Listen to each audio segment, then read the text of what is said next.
Bismillahirrahmanirrahim. Assalamualaikum warahmatullahi wabarakatuh. Waalaikumsalam warahmatullahi wabarakatuh. Sehat, sukses, berkah untuk semua penikmat Sultan. Amin. Amin ya Allah ya Rabbal alamin. Mudah-mudahan selalu ada dalam lindungan Allah dan rahmatnya. Kita di sini seperti biasa, saya Mang Jaki dan rekan saya Angadang. Bertemu kembali di Orang Tasik, obrolan ringan tentang Islam yang asik. Mantap. Jangan lupa klik dan neng. Terima kasih. Assalamualaikum Kang Adang. Waalaikumsalam warahmatullahi wabarakatuh. Siap Mang? Sehat Mang? Alhamdulillah. Alhamdulillah kita segar hari ini. Alhamdulillah, subhanallah Kang Adang. Nikmat banget Kang Adang. Alhamdulillah. Nikmat banget. Tapi ayyala rabbikuma tukadziban. Setuju. Fasilitas-fasilitas yang nyata ada. Ya. Fasilitas-fasilitas yang Allah anugerahkan, yang Allah berikan kepada makhluknya ini luar biasa. Ya. Mulai dari kasat mata, yang di luar kasat mata juga Tidak terbantahkan. Tidak terbantahkan. Setuju itu bahasa. Babi ayah ya. Robi kumat tukadziba itu kenikmatan apalagi gitu. Cuma kadang kita suka salah menilai Tuhannya Mang. Setuju. Kenapa saya ngomong gitu Kang Ana? Sebab di sini ada gini Kang Ana. Dunia maya dengan dunia nyata itu ternyata sekarang kehidupannya ramai juga gitu di dunia maya. Seperti yang telah kita bahas bahwa ada salah satu aplikasi di dunia maya yaitu dunia YouTube. Nah, kemarin kita membahas tentang YouTube itu disinkronkan, dihubungkan dengan Konteks ibadah. Konteks ibadah, setuju. Ya. Sementara kan di sini banyak sekali kan bahwa di dalam aplikasi YouTube itu saya yakin balance antara negatif positifnya juga ada di sini. Iya. Kalau dari kacamata saya itu kan ada. Iya. Nah, kenapa saya ngomong seperti gitu? Sebab di sini kalau kemarin kita hubungkan dengan sarana prasarana ibadah supaya lebih serak, kalau spesifiknya itu lebih spesifik ketika masuk ke ranah tersebut gitu kan. Saya yakin di situ ada kan. Saya yakin ada sarana untuk kalau kemarin Iqra kan, ini sarana untuk ibadah yang betul-betul kita curahkan lah untuk semua, khususnya para YouTuber, juga khususnya semua umat manusia yang ada di muka bumi ini, yang ada di kolong langit ini Kang Adang. Itu Kang Adang maksudnya. Iya. Yang terjadi gitu. Iya. Ini bahasan masih tentang apa? Tentang dunia maya, aplikasi nyambung YouTube. yang kemarin aja Bang ya. Nyambung yang kemarin dunia YouTube. Dunia YouTube. Betul. Kita menjelajahi dunia YouTube dengan konteks ibadah kan. Dengan konsep-konsep Tuhannya dan tata laksana Rasulnya kan itu. Setuju, betul. Ini di perjalanannya Bang. Di Iya. perjalanan kan tidak semudah itu ternyata gitu kan. Pastinya bakal ada sisi positif dan sisi negatif kan gitu kan. Karena yang kita rasakan juga memang seperti itu kan. Allah telah menciptakan sistem keseimbangan, ada positif ada negatif di situ kan. Iya. Nah, sisi positifnya mana gitu kan? Sisi positifnya banyak orang yang mensupport, banyak orang yang mendoakan, banyak orang yang peduli gitu Bang. Gitu kan. Maaf Kang Adang, di sini betul. Yang maksud adalah betul sama, yaitu kepada dari sisi YouTubernya, bukan dari aplikasi YouTube-nya gitu. Iya. Lanjut. Terus ada juga sisi negatifnya, gitu kan. Sisi negatif ada yang nyinyir, gitu kan. Ada yang kontennya kebalikan dari negatif tadi. Yang support gitu kan. Ada yang negatif, yang menjatuhkan gitu kan, mengkritiknya. Terus langkah kita apa sih sebenarnya yang harus kita lakukan gitu kan? Betul. Konsepnya mana sih yang harus kita lakukan gitu kan? Nah, yang harus kita dahulukan sikap, bagaimana kita mensikapi itu. Nah, sementara Quran sendiri sudah menyuguhkan konsepnya Bang. Kita tinggal mengikuti konsep yang tercatat dalam Al-Quran atau tidak kan gitu kan. Mana gitu kan. Diceritakan dalam satu di Quran gitu. Ada perjalanan tentang Luqmanul Hakim Bang.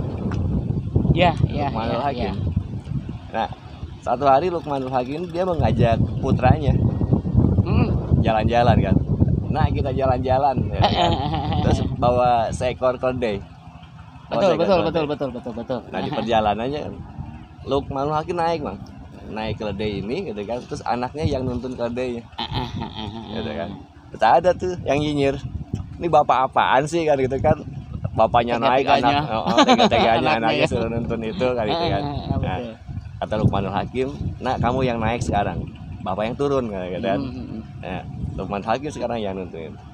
Di perjalanan ada lagi yang ini kan. Ini anak apaan sih kan gitu kan, masa orang tua disuruh nuntun keledai kan gitu kan. Gitu. Kata Luqmanul Hakim, "Kita naik berdua sekarang," gitu. Adanya naik berdua. Nah, di perjalanan sama. Ada yang nyinyir lagi kayak gitu kan. Ini keledai sekecil itu gitu kan ditaikin sama 2 orang bawa sama anak gitu kan. Ini manusia apaan sih kan gitu. Nah, akhirnya kita turun aja sekarang. Keledai nggak dinaikin, turun. Tetap aja masih ada yang ngomong, ini orang dongo apa ya, gitu. Itu punya keledai nggak ditunggangin kan gitu, nggak dipakai kan gitu. Nah, kata Luqmanul Hakim pada anaknya kan gitu kan. Nah, gitu kan. Apapun perjalanan kita gitu kan, pastinya bakal ada sisi positif dan sisi negatif. Orang-orang bakal iya, betul. Tugas kita apa gitu kan? Tugas kita menyikapi negatif dan positif itu kan gitu kan. Harus melakukan dengan cara seperti apa? Nah gitu kan. Cuma kadang permasalahannya kita mensikapi itu dengan logika kita, Mang.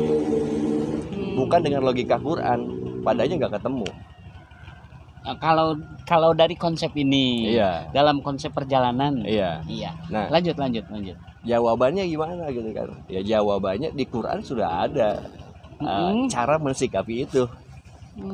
Cara mensikapi itu kan itu kan. Kita ambil. Ada satu pernyataan yang diceritakan Tuhannya tercatat dalam Al-Quran gitu kan. Ini disimbolkan seperti hujan, Bang. Hujan turun kayak gitu kan, dari sananya bersih, suci dan mensucikan. Betul. Nah, gitu kan. Ketika turun ke bumi ini gitu kan, ada yang masuk ke sungai, kolam, ada yang masuk ke kolam, ada yang masuk ke got kayak gitu kan. Bahkan ada yang jadi comberan. Nah, gitu kan. Nah, yang masuk ke kolam masih bersih, suci dan mensucikan. Setuju. Ketika masuknya ke comberan kayak gitu kan, dia sudah tidak mensucikan lagi. Gitu kan, sudah tidak suci dan mensucikan lagi kan gitu kan. Nah, sama yang terjadi itu kan, dua-duanya sama musibah, Mang, buat kita. Ketika kita masuk comberan kan gitu kan, yang terjadi apa? Keputusasaan. Yang terjadi apa? Kegundahan, kegelisahan kan yang gitu. Namanya kalau dilihat dari aplikasi kelihatannya itu kasat mata bahwa comberan itu kan kotor. Iya. Kalau dibahasakan ke dalam hati ya kegelisahan, kesumpekan gitu. Kegundahan kan gitu kan. Nah, yang masuk ke sungai juga sama. Seperti itu, betul, suci dan mensucikan. Tapi yang ternyata gitu kan apa? Di balik itu kan gitu kan. Nah, logikanya seperti ini. Semua apapun yang terjadi dari sananya baik kan gitu kan. Cuman kita turunnya kemana, Bang? Ke sisi negatif atau ke sisi positif kan gitu kan. Kan gitu kan. Ketika ke sisi negatif gitu kan, sama itu ujian juga. Ke sisi positif sama ujian juga kan gitu kan. Nah, masalahnya gitu kan, ketika kita masuk di sungai gitu kan, seakan-akan kita sudah suci dan mensucikan, terus tanpa sadar gitu kan ada kesombongan gitu, Bang, sok suci gitu kan, sok bersih. Pada akhirnya itu masih sisi negatif kan, yang dibungkus dari sisi kebaikan. Di luarnya seakan-akan sisi kebaikan, tapi di dalamnya ternyata ada sisi negatif karena ada rasa itu, ada sok gitu kan. Betul. Nah, gitu. Nah, tugas kita gitu kan, apapun yang terjadi gitu kan, sama bentuknya ujian gitu kan. Ketika yang tadi nyinyir misalnya gitu kan, nah gimana kita mensikapinya kan gitu kan. Nah, cara mensikapinya begitu sederhana gitu. Caranya seperti apa gitu kan? Ridho. Jadi ketika orang ini nyinyir gitu kan, secara lahiriah orang ini, tapi secara hakikatnya gitu kan, kehendak Tuhannya. Artinya ketika kita dihadapkan, kalau bahasa tadi air jatuh itu, kita dihadapkan dengan menjadi comberan maupun menjadi air yang bersih dan mensucikan, itu sama-sama menjadi satu ujian. Sama-sama ujian, gitu kan. Buat kita ujian. Kan? Nah, kembali ke yang tadi ya, gitu kan. Seharusnya kita ridho, malah lebih sempurnanya lagi mana puas, Mang. Ketika orang lain nyinyir kan, gitu kan. Harusnya kita ridho. Karena apa? Dia bisa nyikir kehendaknya. Maksudnya apa, gitu kan? Allah cuma nguji kita saja melalui orang yang nyinyir ini, kan, gitu kan. Nah, tinggal sikap kita kan. Kalau kita sadar bahwa ini ujian dari Tuhannya, gitu kan, biasa-biasa saja, ridho aja, gitu kan, ikhlas saja, gitu kan, gitu kan. Kita lagi diuji, artinya Allah, gitu kan, ingin menunjukkan sesuatu di situ kan, untuk membesarkan kita, untuk mendewasakan kita, kan, gitu kan. Tapi ketika kita lihatnya sisi lahiriahnya saja, sisi orangnya saja, ada sakit hati di situ, Bang. Ketika yang lahir dari sini, dari jiwa ini, dari hati ini, rasa sakit hati tadi, gitu kan, aplikasinya sesuatu yang negatif juga, Mang. Gitu kan, kita bakal benci sama dia. Betul, gitu kan. Kita akan gitu kan. Jadi akan membuat penilaian secara pribadi juga ujung-ujungnya. Kenapa? Sebab yang dilihat hanya syariatnya saja, kasat matanya saja. Begitu juga kalau kita melihat dari orang yang memberikan nilai positif, hanya berarti kita hanya memberikan pujian hanya kepada orangnya, gitu. tanpa pernah kita melihat siapa yang memberikan dari kedua unsur tersebut. Sementara ikrar kita begitu hebatnya setiap soal. Alhamdulillahirabbil alamin ala kulli halin wa nikmatin, gitu kan. Segala puji bagi Allah, gitu kan. Setuju. Jadi dimanapun kita berada, gitu kan, mau kita posisi kita di comberan, mau posisi kita di tempat yang bagus, gitu kan. Nah, semuanya ujian, gitu. Ketika kita berada di tempat yang enak, yang nikmat, gitu kan, semuanya ujian.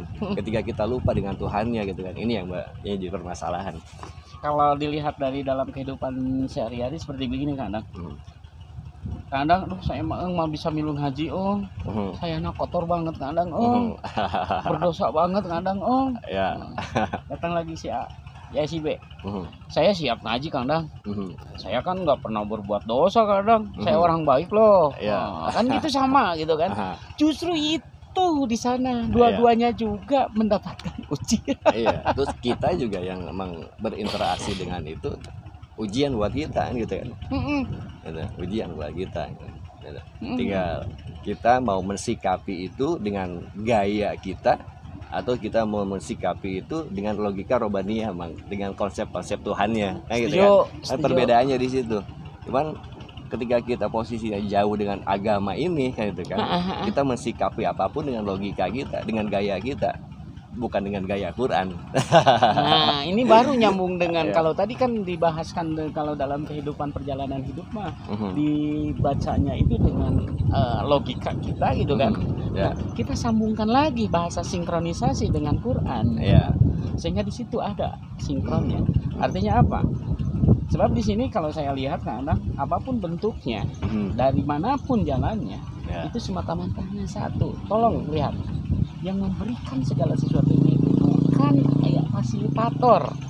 Kalau tadi kan memberikan kritik, otomatis orang tersebut adalah sebagai fasilitator. Si B memberikan sesuatu yang baik kepada kita adalah ternyata fasilitator. Apakah kita hanya berterima kasih kepada fasilitator? Contoh seperti gini kadang, kalau disambungkan maaf. Di sini ketika kita jalan mau ke Jakarta, gitu kan, kita melalui jalan tol, otomatis jalan tol adalah sebagai fasilitator. Yang paling menggelitik adalah ketika ucapan terima kasih. Kadang kalau tadi si B memberikan uang kepada kita, berterima kasihnya kepada si B. Nah, sekarang ke Jakarta, masa harus ke jalan tol? Terima kasih jalan tol. Setuju gak, Kang? Setuju. Maaf karena kelengser beraksi. Kalau terlalu melantur, maaf ya. Kenapa? Kalau disimak secara detail lagi, ternyata Tidak ada satupun di dunia ini yang memberikan A atau B atau negatif ataupun positif kepada makhluknya. Niscaya itu semata-mata dari Allah. Itu saya.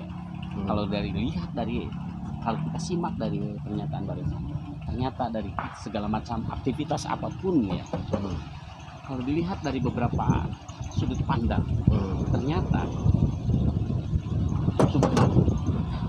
pijakan kita aja Bang. lupa Kang Ada. Iya. Lupa. Kita belajar berpijak gitu kan. Ada pijakan yang begitu hebat. Raditu billahi robba wa bil islami dina wa bi Muhammadin nabiyya wa rasula gitu kan. Ya, kalau kita ridho gitu kan. Dituhankan dengan Allah gitu kan. Nah, gitu kan. Ridho dengan Islam ini sebagai agamanya, ridho dengan Rasulullah itu sebagai rasulnya kan gitu kan. Kita sikapi itu dengan tata cara agama ini kan gitu. Malu kadang asli ini. Asli malu kita. Kita sama-sama berbenah Bang, Ya, gitu kan. amin, Saya mengucapkan ini sebenarnya dalam masalah, gitu. Karena sama ujian, sama-sama ujian. Tadi, iya betul. Permasalahannya kita mau melibatkan diri atau tidak dalam perintah Tuhannya. Ada perintahnya apa? Sampaikan walaupun hanya satu ayat Bang, gitu kan. Kita bisa atau tidak bisa, mampu atau tidak mampu, melakukan belum melakukan kan gitu kan. Tujuannya apa gitu kan? Kita mau melibatkan diri dengan pernyataan Tuhan yang ini atau tidak gitu kan. Mau mengeksekusi pernyataan ini atau tidak gitu kan. Gitu kan. Selebihnya gitu kan, biarkan Allah yang menentukan apa-apanya gitu. Jadi yakin kan anak? Insya Allah kita sama-sama belajar Ya. untuk melihat bukan kepada makhluknya, tapi semata-mata yakin pandangan kita, hati kita teguhkan hanya satu, yaitu kepada Allah Subhanahu wa taala. Amin ya Allah ya. Semoga rahmat dan hidayah untuk kita semua. Amin. Untuk mensukseskan dalam perjalanan hidup menuju cerita yang akan kita hadapi nanti. Cerita nyata loh itu. Bukan cerita yang kemarin. Bukan cerita dunia yang akan kita tinggalkan. Tapi akan kita bawa sarana prasarana yang ada di dunia ini untuk menjadi sebagai sarana untuk beribadah, untuk menghadap, untuk memalingkan pandangan kita hanya satu kepada Allah sebagai bekal untuk cerita yang akan datang, cerita yang akan kita hadapi sebenarnya. Sekian, wabillahi taufiq wal hidayah. Assalamualaikum warahmatullahi wabarakatuh. Waalaikumsalam warahmatullahi wabarakatuh.